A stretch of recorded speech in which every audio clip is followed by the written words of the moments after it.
ተስፋ ስለማድረግ አይተናል ዛሬ ደግሞ ረግባ እናያለን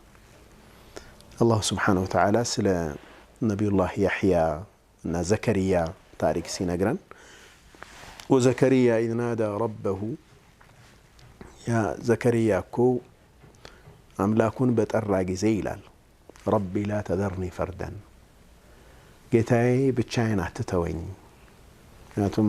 መካን ናቸው ምንም ልጅ የላቸውም ነበርና ረቢ ላ ተዘርኒ ፈርደን ብቻዬን አትተወኝ አንተ ኸይሩል ዋሪቲን አንተ የወራሾች ሁሉ በላጭ ነህ ፈስተጀብና ለሁ ወወሀብና ለሁ ያህያ ይህንን ልመናውን ተቀብለነው ያህያን ሰጠነው ይላል አላህ ያህያን በቆየ እድሜያቸው በጣም አርጅተው ያገኙት ልጅ ነው ያህያ በዱዓ የተገኘ ልጅ ከዛ በፊት አልነበራቸው ልጅ አልነበራቸው ወአስለሕና ለሁ ዘውጀህ أصلحناها خلقا وخلقا በባህሪም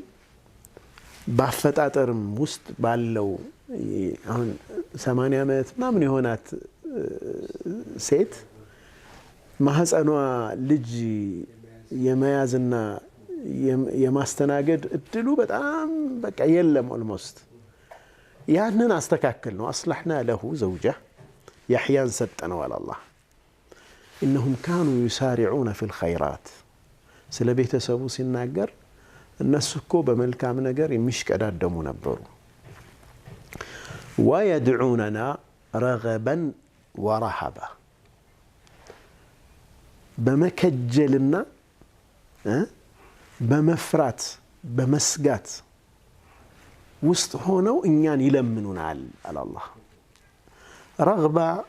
የሚለው